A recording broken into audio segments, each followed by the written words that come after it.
आप सभी साथियों को जय भीम। साथियों, मैं सिपाही रवि यादव, अम्बेडकरवादी। आज हम लोग मौजूद हैं डॉक्टर भीमराव अंबेडकर शिक्षण संस्था कुहिया में। हमारे साथ दो युवा सामाजिक कार्यकर्ता साथी मौजूद हैं। सबसे पहले हम आप लोगों का आपका परिचय कराना चाहेंगे उमेश चंद गौतम जी से, जो लगभग 12 साल से उच्च शिक्षा हासिल करने के बाद 12 साल से सामाजिक कार्यों में बढ़ चढ़ के भाग ले रहे हैं। अपने समाज के लोगों को शिक्षा और संविधान के बारे में बताने का कार्य कर रहे हैं। गांव-गांव, घर-घर जाकर महिलाओं, बच्चों और बुजुर्गों को संविधान के बारे में और उनके हक अधिकार के बारे में बताकर जागरूक करने का काम कर रहे हैं। तो आइए सबसे पहले हम जानते हैं उमेश चंद गौतम जी से कि सर, आप गांव-गांव जाते हैं, क्या स्थिति है गांव में हमारे समाज के बच्चों की शिक्षा के प्रति, और क्या स्थिति है हमारे समाज के लोगों की जिन्हें 75 साल से संवैधानिक अधिकार प्राप्त है? क्या हमारे लोगों को उनका हक और अधिकार मिल रहा है? क्या हमारे समाज के बच्चों को शिक्षा मिल पा रही है, जबकि हमारे लोगों को 6 साल से 15 साल तक के बच्चों को फ्री शिक्षा का अधिकार है? इस पर आपका क्या राय है सर? देखिए, समाज संगठित न होने की वजह से सभी समस्याएं बनी पड़ी हैं।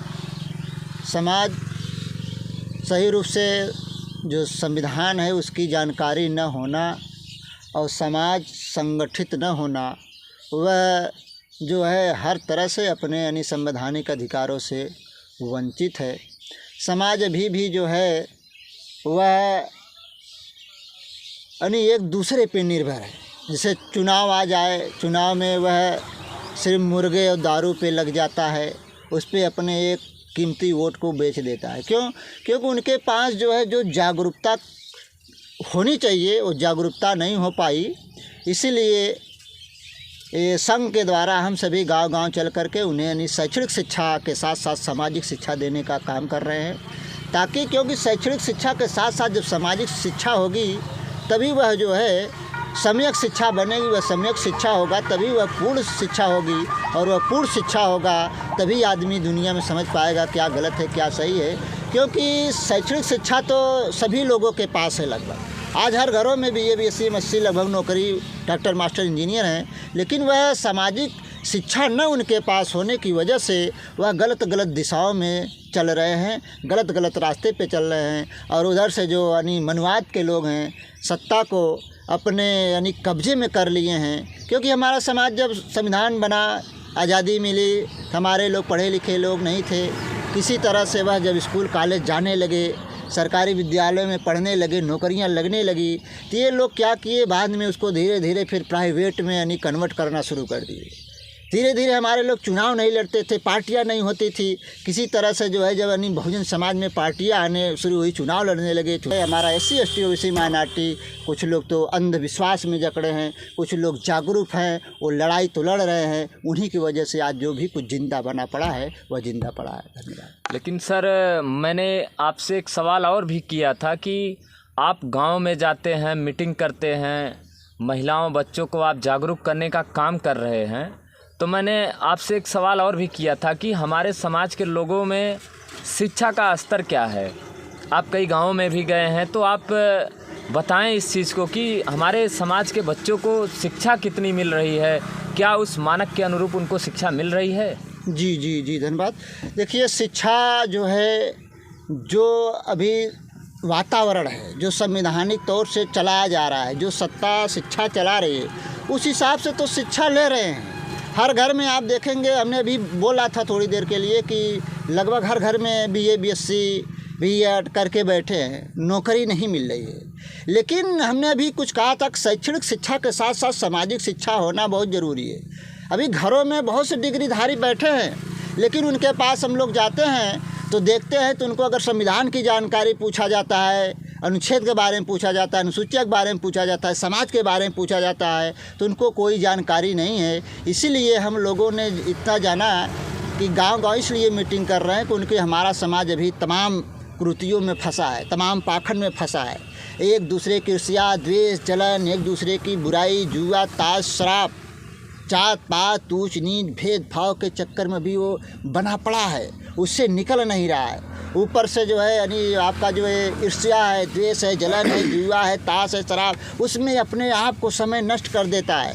लेकिन सामाजिक कार्यों के लिए, अच्छे कार्यों के लिए, देश के लिए वह कुछ नहीं कर रहा है। इसलिए सभी बुद्धिजीवियों को चाहिए कि ज़मीनी स्तर पे यानी गांव स्तर पे उतर करके यानी समाज को जागरूक के साथ साथ उन्हें संगठित बनाकर इस देश की जो व्यवस्था है, जो उस पर यानी संवैधानिक जो हमारा अधिकार है, उस पर यानी लड़ाई लड़ने की ज़रूरत है, तभी इस समाज का भला हो सकता है। बहुत बहुत धन्यवाद सर उमेश चंद गौतम जी।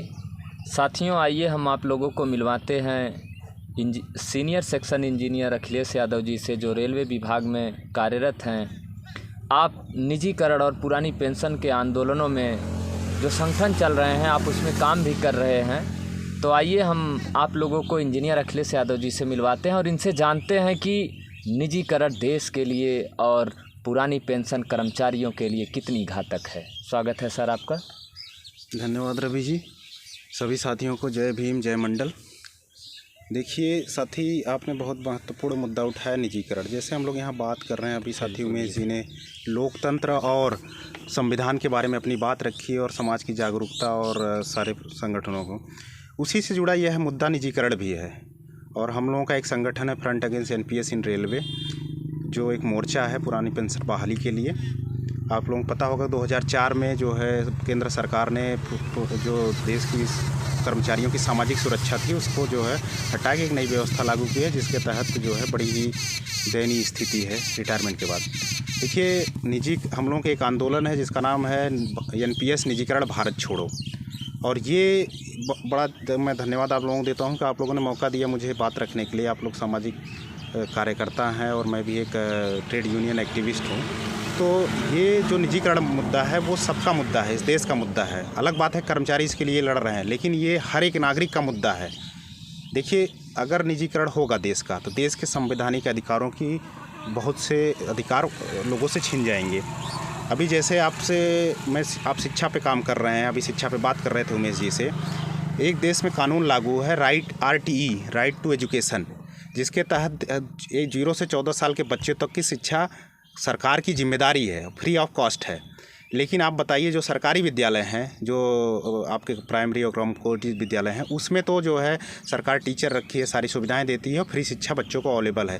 लेकिन जितने कॉन्वेंट स्कूल हैं, CBSE बोर्ड के स्कूल हैं या प्राइवेट स्कूल्स हैं यूपी बोर्ड के, उसमें क्या 0 से 14 साल के बच्चों तक की फीस नहीं लगती? आप बताइए। लगती है। अब आप बताइए कि एक ही बच्चे हैं, एक ही काम कर रहे हैं वो लोग, दोनों विद्यालय शिक्षा दे रहे हैं, लेकिन निजी विद्यालय आपको फ्री ऑफ कॉस्ट शिक्षा नहीं दे रहे हैं। इसका मतलब वो संविधान का उल्लंघन कर रहे हैं। मेरा यही कहना है कि निजीकरण सीधे संविधान का वायलेशन है। इसको हर एक उस इंसान को विरोध करना चाहिए जो इस देश में संविधान को पसंद करता है, लोकतंत्र को इस देश में चाहता है। अब ऐसे ही आप सारी व्यवस्थाओं में समझेंगे। आप एक बात, अभी BSNL एक विभाग था, इस BSNL ने इस देश में अपने आप मोबाइल और संचार क्रांति लाया, शायद इससे हम आप जो है जानते हैं। लेकिन कुछ साल पहले BSNL जब इस देश में जो है मतलब 4G का लॉन्चिंग हुआ, उस समय साजिशन BSNL को 4G का लाइसेंस ना दे करके एक प्राइवेट कंपनी को लाइसेंसिंग दिया गया।